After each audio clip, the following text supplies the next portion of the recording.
এটা হলো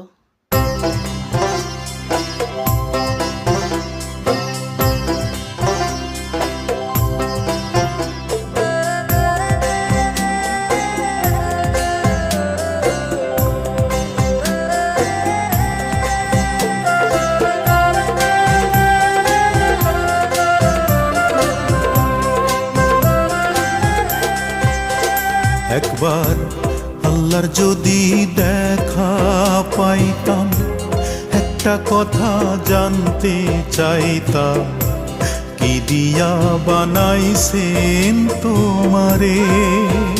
একবার আল্লাহর যদি দেখা পাইতাম, একটা কথা জানতে চাইতাম, কি দিয়া বানাইছেন তোমারে। ও মা